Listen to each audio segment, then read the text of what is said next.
The Jehovah's Witnesses Watchtower magazine, the February 2017 edition, is available on the internet.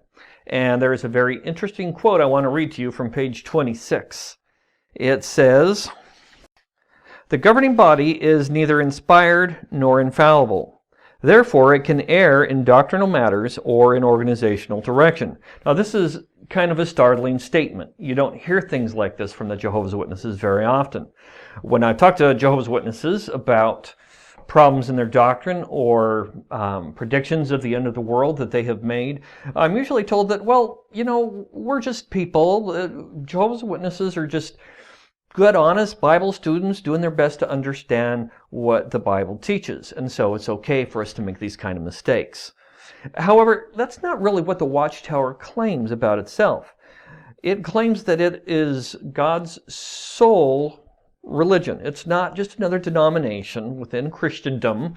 It's God's only true organization. For example, let me read this 1981 Watchtower magazine quote here. It says, "Jehovah God has also provided his visible organization, his faithful and discreet slave, made up of spirit-anointed ones. Unless we are in touch with this channel of communication that God is using, we will not progress along the road to life, no matter how much Bible reading that we do." Interesting quote. Not only is this telling us that we have to be in touch with God's channel of communication in order to find truth, but reading the Bible isn't going to help us. We need to be in touch with God's organization. Now, this chart was in a Watchtower magazine in 1971. As you look at this chart, let me read from a 1952 Watchtower magazine that kind of explains this.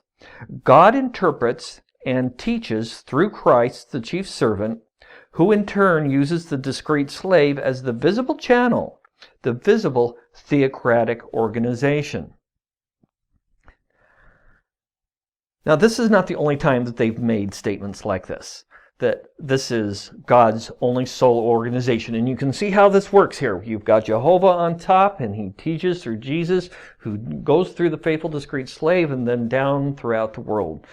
The truth is spread only through this organization. You have to be connected to this channel of organization to know the truth and progress to eternal life. So it doesn't make sense then, how could God's organization make mistakes in doctrine and in its teaching? Let's go back to the original quote, February 2017 Watchtower. Again, page 23, "The governing body is neither inspired nor infallible." They say that often, actually. "Therefore, it can err in doctrinal matters or in organizational direction." In fact, the Watchtower Publications Index includes the headings "Belief Clarified," which lists adjustments in our scriptural understanding since 1870. It's interesting the words they throw out there. Instead of just erring in doctrinal matters, they have adjustments and beliefs clarified. Let's go to this Watchtower Publications Index, okay, and we'll look up the Beliefs Clarified.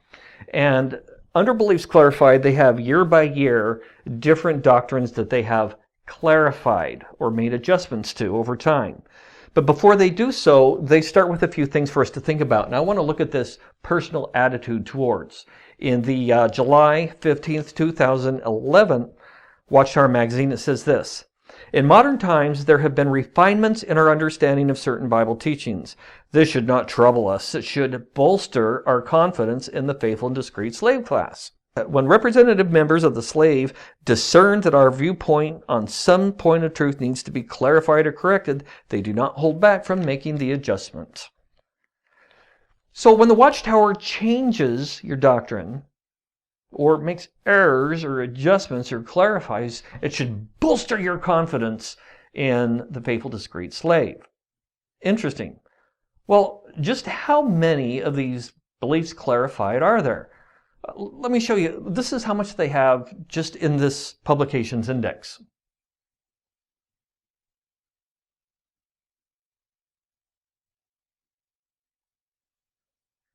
That's a lot of beliefs clarified. They list over 100 there.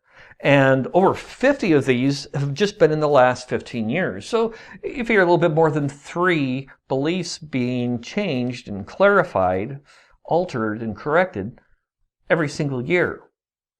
Jehovah's Witnesses, does this bolster your confidence in the faithful, discreet slave?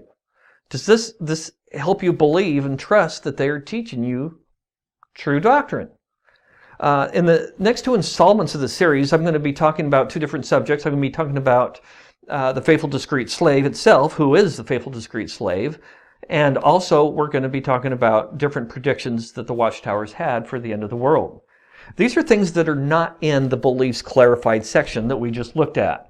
I mean, that list was troublesome enough.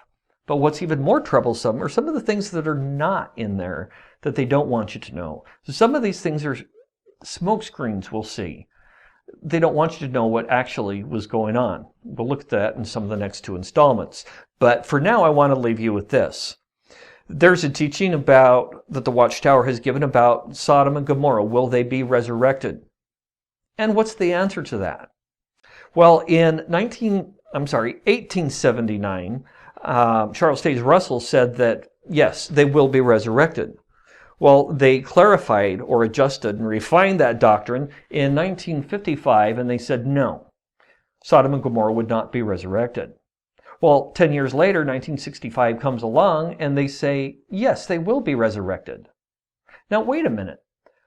Did they clarify the doctrine, or are they changing it back and forth? 1967 comes along, and they say, no, Sodom and Gomorrah will not be resurrected. So you've got to really wonder and ask yourself, Jehovah's Witnesses, how confident are you in the faithful, discreet slave? When you go door to door and you're telling people what Bible truth is, are you certain that what you have is the truth? If you were teaching people that Sodom and Gomorrah will be resurrected, well, the faithful, discreet slave taught that at one point. Do you agree with them? Do you think it's right? Do you agree with the current view? Are you sure you know what the current view is? Because the current view is supposed to be truth. But you can see that sometimes their current view changes back and forth and back and forth. That's problematic. I hope you come and click and watch the next two installments of this. I think it'll be enlightening as new light comes on the subject. Thank you.